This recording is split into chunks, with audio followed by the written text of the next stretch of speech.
And now, the show that bridges the gap between faith and business. Welcome to Bottom Line Faith. On today's show, we celebrate 100 episodes with this special edition of Bottom Line Faith. Hello, everyone. This is Ray Hilbert. I am your host here at Bottom Line Faith, and this is the program where we love to bridge the gap between faith and business and celebrate Christian leadership in the marketplace. You know, we have the opportunity here at Bottom Line Faith to travel the country, north to south, east to west, and interview the most amazing Christ followers who are business owners, entrepreneurs, CEOs, athletes, coaches, high-profile thought leaders. And we learn from them how their faith shapes and forms their leadership in the marketplace. We hear their stories, their successes, their failures, but most importantly, how their love for Jesus helps them in their leadership on a daily basis. If you're a first-time listener, welcome to the program. If you're a long-time regular listener, welcome back.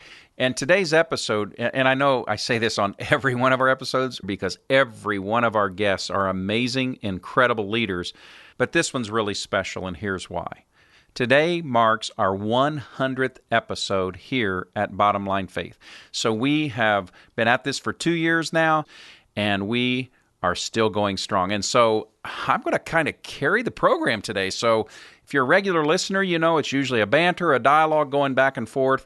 But today we're going to have an all-star lineup of yours truly, Ray Hilbert, your host. But most importantly, we're going to hear from some of our guests over the last 2 years. You know, in preparation and kind of thinking about doing the recording for the 100th episode here at Bottom Line Faith, it really kind of took me down memory lane. I wanted to kind of do some reflection and thinking about a few things, kind of like where this idea for Bottom Line Faith came from. What were we trying to accomplish, and why did we begin to do this in the first place? And I got to thinking about some of the places that I've got to go visit and some of the leaders that I've got to talk to. And you're going to hear from some of those great leaders today, and you're going to hear some of my thoughts and reflections.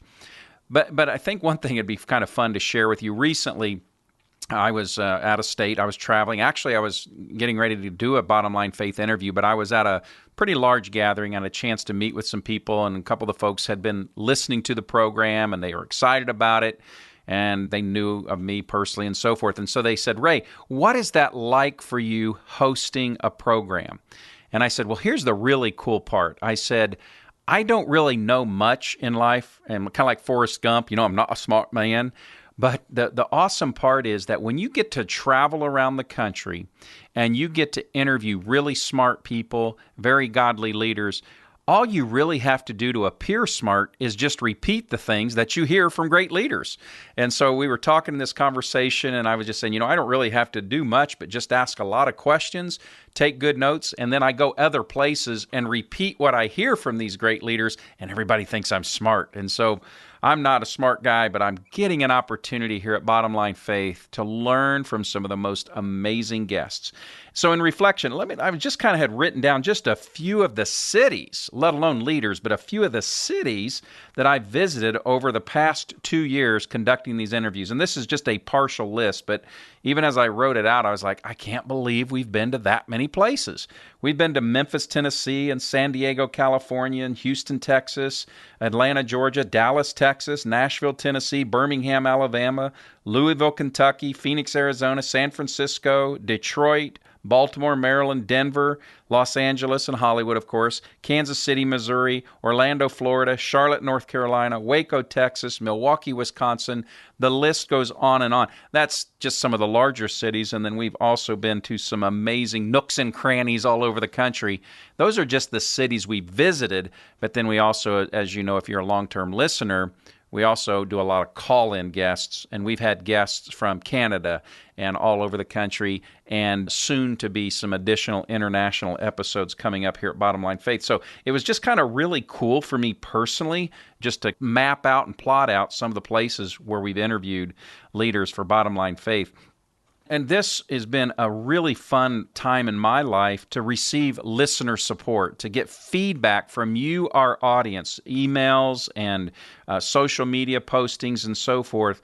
And I'm really encouraged when we get those pieces of communication, the feedback of people saying, I was having this really big challenge in my business and I listened to such and such conversation, and what they said about this really helped me shape my thinking or really helped me make a decision where I had been stuck. Or I've listened to this program with my kids, and it's really given them a chance to understand what godly leadership in the marketplace looks like, when they're inundated with social media and everything else that's not necessarily positive messaging. Hearing from parents, hearing from business leaders, hearing from individuals who say, this has really impacted me. How can I support the program? How is it funded? So can I help support the ministry at Bottom Line Faith? And so it's really, really encouraging when we get that feedback. It's really inspiring to know that when we go do these interviews and when we have production time in the studio and so forth, that it's not for naught. It really, as the word says in Isaiah, God says, my word will accomplish that which I sent it forth to accomplish. And so we're hearing time and again that the work that we're doing here at Bottom Line Faith is accomplishing what we set out to accomplish. And so the feedback has just been amazing and encouraging. And that's probably a great segue to just share with you the very first episode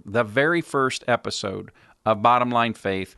I kind of shared the story of why we were doing this and where the idea came from and so forth. But I think this would be a good chance to just briefly revisit that for just a moment.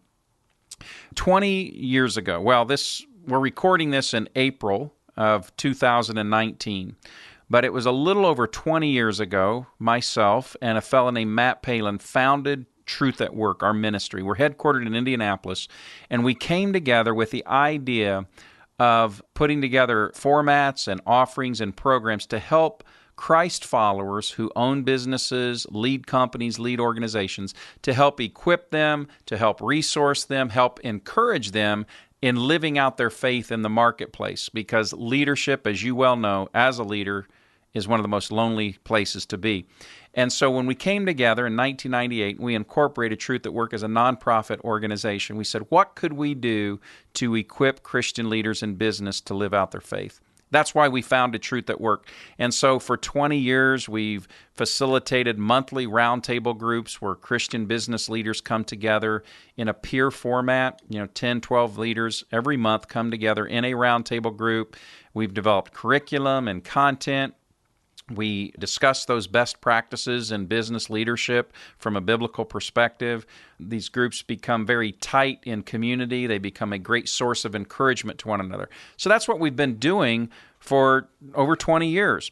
Well, the idea behind the Bottom Line Faith podcast was really birthed out of, there's some great best practices that we've learned from some of the best leaders, godly leaders in business across the country. What if we began to record some of those conversations? What if we went and sought out some of the best thought leaders in Christian business leadership and faith integration? And what if we began to hear their stories and began to capture those and then make those tools and resources available to the larger audience, you out in the marketplace? And so that really was the idea, the birthing of Bottom Line Faith. And where it's gone from there, it's just been incredible. Thousands and thousands of listens every month. The growth of this has been crazy. It's been fun. It's been exciting. While it's exciting what has happened and has already blown away our own expectations, what's coming around the corner is incredible. It is absolutely incredible. You're going to hear some news and some updates and some announcements in the coming weeks and months about the growth of Bottom Line Faith, new platforms, places where the program is going to be appearing. But it all birthed out of just the dream, just the idea, just the hope. What could we do to bring a good, encouraging, positive, uplifting message to you, the Christ follower who is in business? And if you're a regular listener, you know this. You know that we regularly say if even one person in every conversation is encouraged, if they can take that conversation and help with a breakthrough or a point of frustration or disappointment or discouragement, if we could just help one person in every interview to become who and what God's calling them to be in leadership, then that program is a success. Before every conversation, we pray over that conversation. We pray that God would inspire and speak through that guest. That's where the vision of Bottom Line Faith really birthed out of, and we hope and pray that that has been your experience as a listener here on the program. So with that in mind, I thought what we might do is take a few moments and let's go back and revisit some of the great guests that we've had here at Bottom Line Faith. And it was really challenging. My producer, Russell, asked me to kind of think through some of my favorites. And how do you do that? It's kind of like, if you have 5 kids, who do you love the most? Do you have a favorite? No, you really don't. But there have been some moments that have just stood out that really, really were very impactful. They were powerful. And we're going to play a few of those for you today. And I'm also just going to give you some personal reflections on some other guests that we've had where we may not necessarily hear their quotes.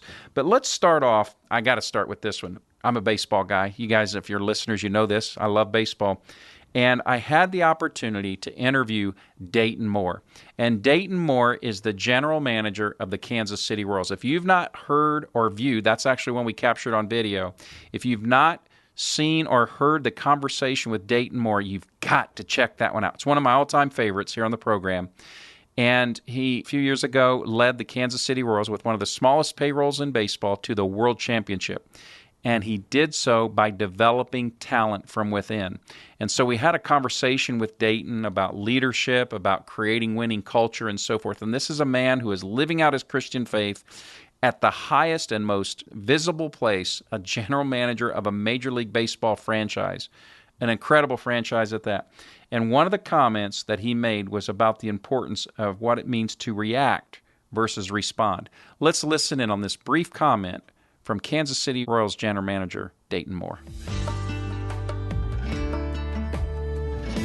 When that occurred, I reacted instead of responding. In fact, I used language that I wouldn't permit anybody to use, and it was embarrassing to me, okay? So the next day I got the entire group together, and I apologized. I told them that I needed to do a better job of learning to respond instead of react. It's one of the things that I need to be held accountable with.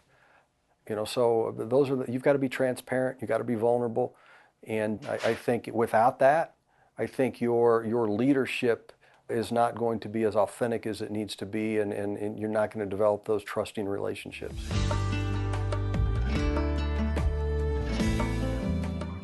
So there in that clip from Dayton Moore, you heard him talk about the difference between reacting versus responding and how he was disappointed in himself that he came back in a situation in a way that he was not proud of, and he demonstrated his humility as a leader to go in front of his entire organization and offer that apology and say, look, I really did not respond in this situation the way I should have as the leader trying to shape this culture.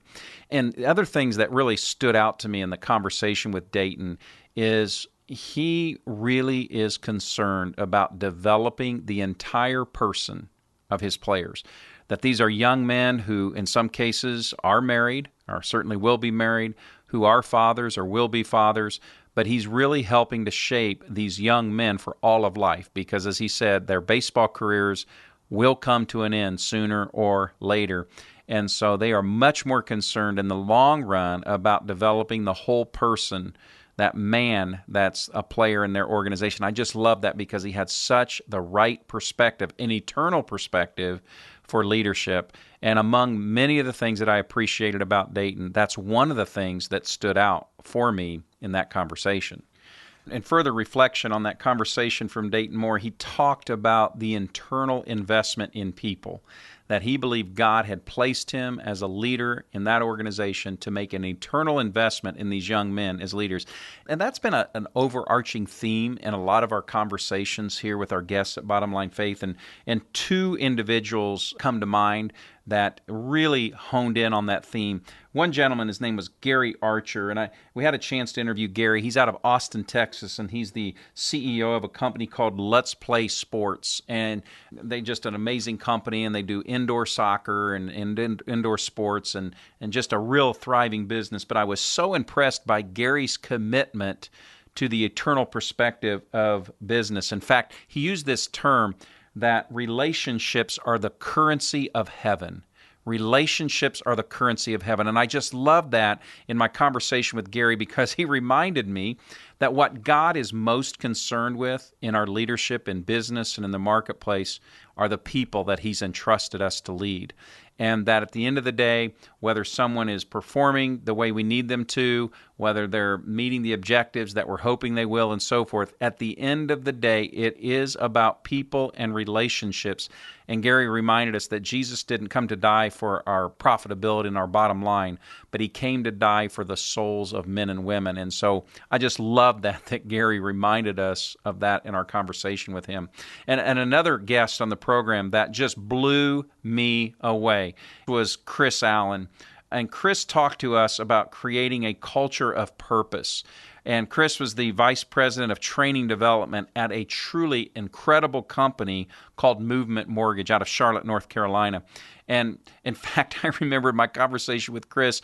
Normally, the program is 30, 40 minutes, somewhere in there. But I was 40 minutes into my conversation with Chris, and we were just beginning to scratch the surface around leadership. And I said, Chris, we've got to do 2 parts to this conversation. So Chris was the first guest here at Bottom Line Faith that we ever ended up airing 2 episodes for. It was powerful. But he made a statement about loving people that stuck with me so clearly. And I want you to listen to this because I wrote it down. It says that the definition of love is to continually act in the best long-term interest of another. The definition of love is to continually act in the best long-term interest of another. Powerful statement, and Chris really helped to build that company from startup to over 4,000 employees of a Christ-honoring, loving culture. No company is perfect, but Movement Mortgage is truly modeling what it looks like to live out Christ and Christ's love in the marketplace. Another great, consistent, overarching theme that we've heard across these conversations here at Bottom Line Faith is that commitment to excellence as leaders, that as followers of Christ, we are to model excellence in the marketplace, and that's going to give us a platform to share our faith and not to do it the other way around, not to lambaste people with your faith and then try to earn their respect on the back end, but to earn their respect with excellence and leadership on the front end that will in turn give you the right to share the gospel with them. And one of the guests very early on in the program, probably in the first 6 to 8 months here at Bottom Line Faith, one of my favorite conversations was with Peter Greer. And if you're not familiar with Peter, he is an incredible leader. He's the CEO of Hope International. You should check out their website, Hope International. And he's also the author of 2 simply amazing books. His first book was called Mission Drift, and that is about how organizations set out with a very clear purpose and mission and how they, as it says in the title, drift away. And he cites things such as Ivy League schools like Harvard and Yale and Princeton that actually started out as seminaries and institutions for Christian higher ed, and you look at them today and they resemble nothing like they did when they started out. So Peter walked us through the importance of what it looks like to pursue excellence while at the same time fulfilling your mission and staying on mission. So I love that conversation with Peter Greer. Another guest, oh my gosh, this man is a legend. This man is a legend, Pat Williams. Pat is the co-founder and senior vice president of the Orlando Magic. I had a chance to go down to Orlando, Florida, and spend an afternoon with Pat. Now listen to this. He has written over 100 books on leadership. And he has profiled leaders across sports, across politics, across entertainment, across business. Let's listen to this brief soundbite from my conversation with Pat Williams of the Orlando Magic. Every great leader that I can find, from Jesus to George Washington, to Thomas Jefferson, to Abraham Lincoln, to the Roosevelts, all 3 of them, including Eleanor, to Ronald Reagan, to Jack Welch, to Bear Bryant, to Pat Summitt, to Bill Belichick, to Red Howard. I mean, on and on it goes. And I've studied all of them. I've written about some of them, and I've examined all of their lives. Continue to. And it's quite amazing to me that every single one of these leaders, when you get down to it, have 7 core principles that have allowed them to be outstanding leaders. The good news is that all of us who are in leadership position, and that includes everybody who's listening or watching, can emulate these and can apply these 7 principles to their life, and they can improve as leaders very quickly, like today. And just in reflection on my conversation with Pat, is I thought to myself, not many of us have read 100 books on leadership, let alone written over 100 books on the topic. And so it was just an incredible blessing, and I walked away just feeling richer as a person and as a leader by having time with such a legendary leader as Pat Williams. And along those lines of excellence, I was really blown away by a New York Times best-selling author, Dr. Dan Miller. He's out of Nashville, Tennessee. He's written several books. I think 3 or 4 of them have been bestsellers on the New York Times best-selling list. And what I loved about my conversation with Dan was he talked a lot about excellence, and he talked about dreams, and he talked about ideas that God gives us.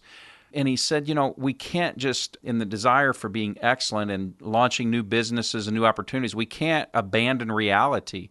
We have to put a plan in place, and we have to have protocol and vet things out. And so Dan really walked us through the importance of understanding that unique combination of the dreams and the passions that God has given us, but also understanding what our talents are and what the things are that we can practically and tangibly do to bring about leadership in the marketplace. So I love my conversation with Dr. Dan Miller out of Nashville, Tennessee.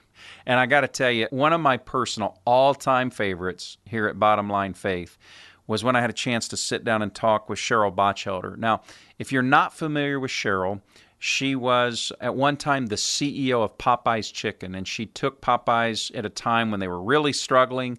They were really not performing well. I think maybe a stock price around $4 or $5 a share, and helped lead that company in an incredible, one of the most successful turnarounds on Wall Street, frankly, and took them to well over $75 a share. And she did so by leading the company on what she called their servant leadership model. In fact, she wrote a book called Dare to Serve. And Cheryl walked us through so many truths and principles around being a servant leader, around knowing your people. So let's listen to this soundbite of my conversation with Cheryl Botchelder when she talks about what it looks like to be daring to serve. I think we're reticent to invest that much in others. We think somehow our needs might get short shrift if we did that. The truth of the matter is, our needs, if we're truly driving performance in business, are only accomplished through these other people and our investment in them. So I think the thing I had to keep saying to people is, it does take time. It's not efficient. You can only grow people that you know. There's not a chance you can grow them if you don't know them. And just pounding that home week after week after week. And by the way, I mean know the whole person. I am not afraid to have whole people conversations and teach other leaders to have them, because I think that's how we want to live our lives. We want to be an integrated person. So I want to know about your family. I want to know about your values and beliefs. I want to know about your life experiences, good and bad. And I only get that privilege by investing time in listening to you and asking you questions over time so that I can pour into your life in a meaningful way. So that quote that we just heard from Cheryl, I just love this. She says, you cannot grow who you don't know. And Cheryl talked about in that conversation about tangibly and practically that we need to invest 30% of our time in growing the people that we're leading, having weekly conversations with them, with a plan, with intentionality, really getting to know them, their dreams, their hopes, their hurts, what's really driving them as a human being. And so Cheryl really reminded us of the importance of investing in our people, learning what's important to them. That reminded me of a really, really strong conversation I had with Chris Patton. And Chris, he didn't really know his people in his business the way that he thought he did. And he cited a specific example where he and his team, they were out doing a service project in the inner city where he lived. They were working on homes. His employees were working on homes, repairing them, roofs, painting, carpeting, those sorts of things, getting them into more livable conditions. And it was brought to his attention that some of his employees actually lived in homes that were in worse condition than the homes they were working on in this service project. And he just felt the conviction of God say that you need to know your people better. And before we go serve others, we need to make sure that we're serving our people in our company. And I just love that Chris reminded us of the importance of serving Jerusalem before we look into Judea, Samaria, and to all the ends of the earth, that we need to take care of the people that God has entrusted to us as leaders. And he talked about that in keeping an eternal perspective in business. And that was that conversation with Chris Patton. A very similar conversation was with a guy that I just grew to love. His name's Dougal Cameron. Dougal owns a company out of Houston, Texas. And what really impressed me about Dougal, among many things, was this man, on his own dime, got in an airplane and flew from Houston, Texas to Indianapolis to our studios to do a live conversation with us at Bottom Line Faith. And it just so impressed me the way he loves people, the way he serves people, and his investment. And two big takeaways that I had in my conversation with Dougal. He referred to himself as the Chief I Am Sorry Officer. And if you go back and listen to that conversation with Dougal, that just really impressed me. But he says, my job is to protect my team members. My job is to work with them, with our clients and our customers, and to make my team members the heroes. And if I need to go in front of my clients, in front of my vendors to apologize for mistakes, for failures and so forth, if that means I need to say I am sorry a whole lot of times on every daily basis, I'm going to do that. And another comment that I just vividly recall in my conversation with Dougal, he looked at me and he says, Ray, he said, do you know why people lie? And I said, well, I can think of a lot of reasons, but he said, the real reason why people lie is because for whatever reason, they don't feel that it's safe to tell the truth. And he says, our job as Christ followers in the marketplace is to create an environment where people feel it's safe to tell the truth and they won't have big penalty or consequences for speaking the truth. That really blessed and encouraged me in my conversation with Dougal. One of the other prevailing themes that we've noticed here over the last 100 episodes of Bottom Line Faith is that great results don't necessarily come from huge changes. Great things don't necessarily happen because there was some monumental, all of a sudden, breakthrough, right? Sometimes the best successes occur through ongoing, small, sometimes unnoticeable, incremental changes and process improvements. Let me give you just a couple of examples. I got to fly to San Diego, California to have this, and it was a beautiful day in San Diego, but I got the chance to go speak with Ed Rush. Ed Rush is a retired fighter pilot out of the U.S. Marine Corps, and at the height of his career, he was the #1 rated instructor in the entire Marine Corps, training our pilots in one-on-one dogfighting techniques. And he tells the story in the conversation that at one time he was on the verge of getting kicked out because his performance was so poor. And so in my conversation with Ed, he walked us through, this was really kind of like one of those, I was on the edge of my seat as we were having this conversation. He walked through what it was like to be in a dogfight, what it was like to know that at any moment, literally your life was on the line. And he says, it wasn't one big decision that determines whether or not you live or die in that dogfight, but it was a series of micro decisions, incremental decisions, one right after another, that lead you to success or failure. And so he said that obviously correlates over into business, that by making a series of small, incremental, wise decisions is where success comes from. You don't necessarily have to have that breakthrough idea or that revolutionary concept that makes all the difference. Another example of just how these subtle differences, these subtle decisions can make a huge difference over a long period of time came through in my conversation with Henry Kaestner. And Henry is the CEO of a company called Sovereigns Capital. They help invest in kingdom-minded businesses around the globe, businesses that are making a difference not only from a profitability standpoint, but a kingdom impact standpoint. And Henry talked to us about this terminology, and I really love this, and I wrote this down in my notes. He talked to us about the difference between being willful versus faithful. and how we as business leaders so often are willful. We're going to make it happen. We have good principles, we have good decision-making capabilities, we have good experience, and so we can be willful and make good things happen. But he said that he's grown to learn as a follower of Christ that our responsibility is to be faithful.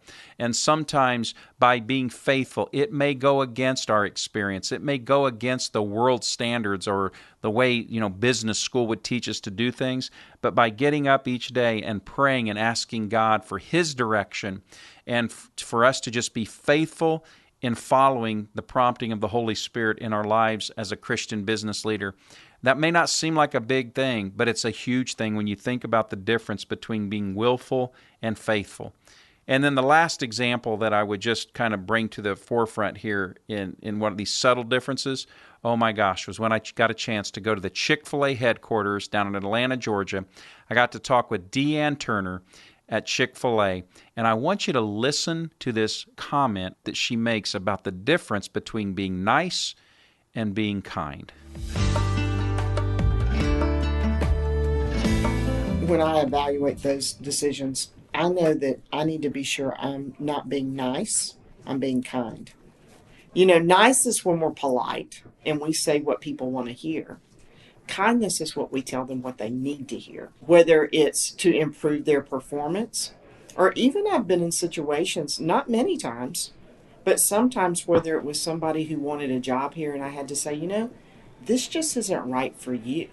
There are going to be better opportunities for you. It's a great organization to work for, but sometimes people will have a better opportunity somewhere else. And so I had a former leader at Chick-fil-A, our former president, and he taught me something very, very early in my career, and I love this quote.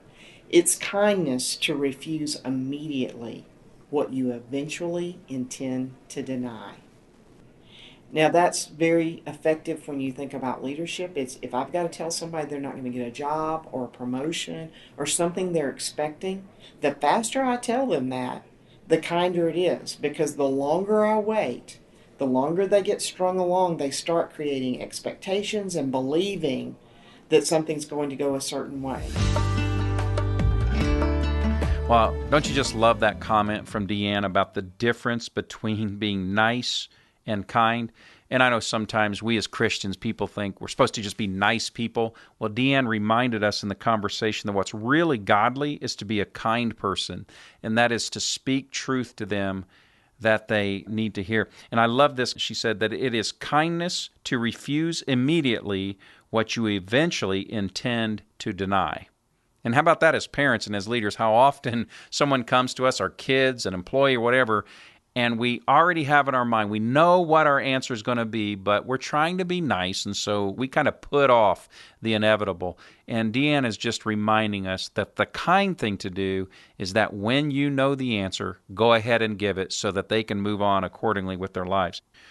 Another really kind of fun and interesting theme that comes up time and time again in our conversations here at Bottom Line Faith is this whole concept around generational leadership. What does it look like for older to build into younger, and what does it look like for younger to teach and inspire the older? And we've had many conversations that have centered around this topic, around generational leadership. One of my favorites is the conversation that I had with Dr. Tim Elmore. If you're not familiar with Dr. Elmore, he is literally one of the nation's leading experts on teaching millennials and developing next-gen leaders. He's out of Atlanta, Georgia. He founded a company called Growing Leaders. And let's listen to this brief soundbite of what got him started down the pathway of developing generational leadership. When I began to work with students, I still was a college student. I realized at that point, this is where I want to give my life. I knew that students were moldable and shapeable, and even though my circle of influence would expand as I got older, I just thought this is a key place to give myself. 1983, I go on staff with Dr. John Maxwell. So I started right out of college, and I was one of 3 or 4 that he personally mentored. And because of his leadership bias, if I can say it that way, I not only knew I wanted to focus on the next generation, but I wanted to take leadership to them.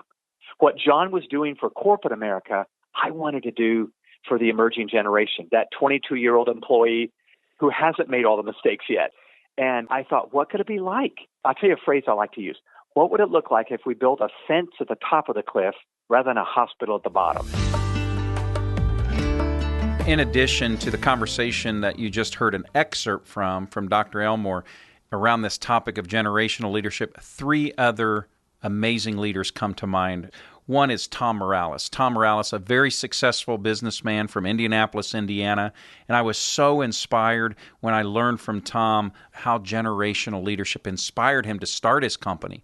And he started his business to honor his father and to celebrate their Hispanic heritage. And I was just so incredibly moved and encouraged by the powerful story and conversation with Tom Morales, who talked about living out your mission, but how important it is to honor our parents and honor our family heritage. Another conversation around this whole concept of generational leadership was with Jeremiah Castile. Now, Jeremiah is the chaplain for the Alabama Crimson Tide football program. He played for Paul Bear Bryant, and Jeremiah really spoke to us around generational spiritual heritage, around passing godly leadership and principles onto our kids and onto those that we are brought about and lead. And he has a foundation where through the game of football, he's teaching spiritual principles to inner city youth all in the South and Alabama and so forth. And I just loved Jeremiah's passion around this concept of generational leadership. And then, of course, I would be remiss if I didn't just celebrate and acknowledge Connie Haydock, also out of Birmingham, Alabama, who in the later stages of his life, in his late 70s, founded a company called Providence Proton, and they believe they're on the verge of finding a true cure and treatment for all sorts of cancer. And so here Connie is in the latter stages of his life, truly finding his vision, truly finding his purpose and his passion and this youthful vigor. And he's just got such a calling now to pass along this intelligence and this dream to next generation of leaders. But I've got to say that perhaps as much as any other topic, what I have been most encouraged about in my conversations is the incredible ability of Christ followers to overcome adversity, to overcome those difficult challenges and obstacles that come along in life and in leadership and business. One of the conversations that come to mind around this whole topic of adversity was when I talked with Rick Goosen, and he talked a lot in our conversation about what it looks like to overcome betrayal in business. We all have someone who's done us wrong, who's hurt us. But he talked about the biblical mandate and the freedom in forgiveness and grace and moving on, that every one of us in leadership are going to get hurt by someone, and we can't dwell in that. We have to overcome that adversity, and we have to move on so that we can become who and what God has called us to be as a leader in the marketplace. Another conversation that just stands out of my mind about overcoming challenges in adversity is with my good friend Russ Crossan. And Russ talked a lot about through adversity, through brokenness, through failure, how humility is a great teacher to help us through those difficult times. And I just loved my conversation with Russ, and I would really encourage you to check it out. One of the most high-profile conversations that we had around overcoming adversity and finding our calling and purpose in life was when I had a conversation with Mark Whitaker. Now, you may or may not be familiar with Mark by name, but a few years ago there was a movie starring Matt Damon. It was called The Informant.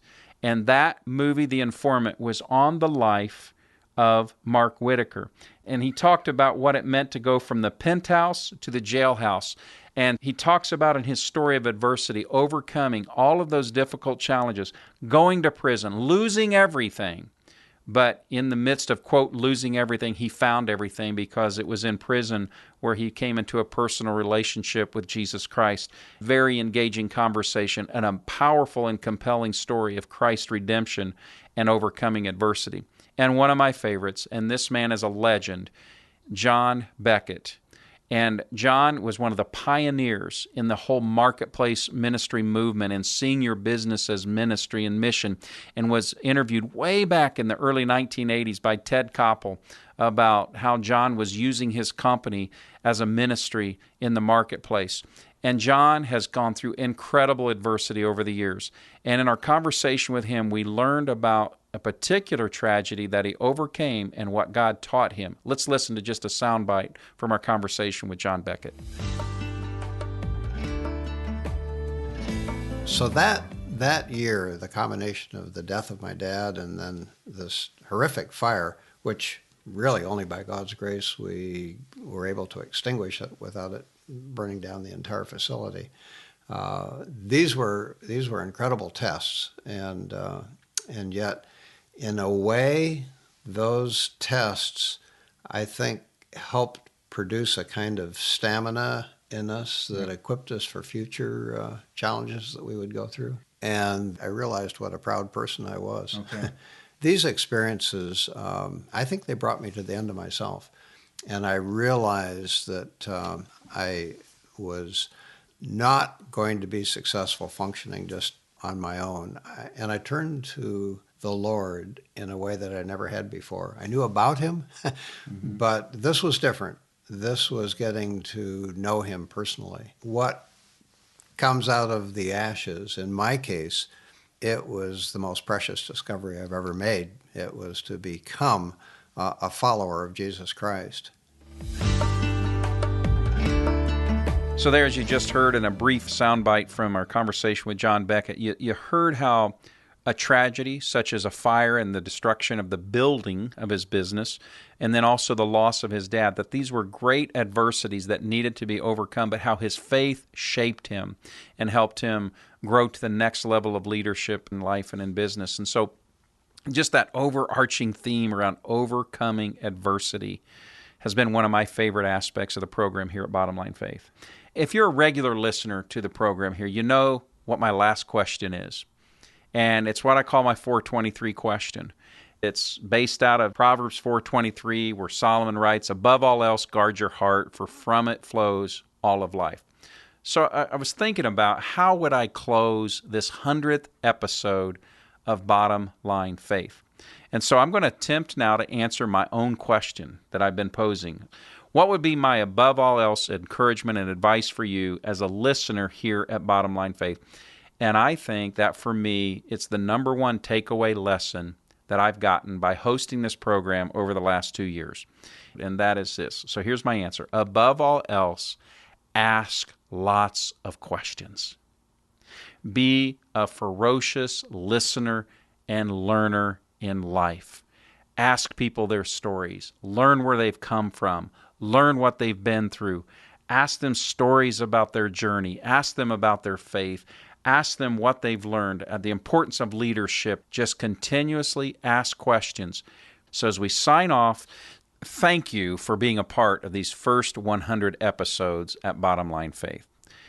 It would not be possible, it would not be, frankly, any fun if we didn't know that this program was making a difference. And it wouldn't be possible for us to continue to host and to reach out to new guests and to learn new things. It simply would not be possible without our support and encouragement from you, our listener. So really, from the bottom of my heart, let me say thank you for participating with us in this journey here at Bottom Line Faith. You are why we do what we do. So until next time, I am your host here at Bottom Line Faith, Ray Hilbert, and I want to encourage you to live out your faith every day in the marketplace. God bless, and we'll see you on the next episode. Bottom Line Faith is brought to you by Truth at Work. If you'd like to hear about new episodes or listen to past episodes, visit us online at bottomlinefaith.org. You can also subscribe to the show through Google Play and iTunes.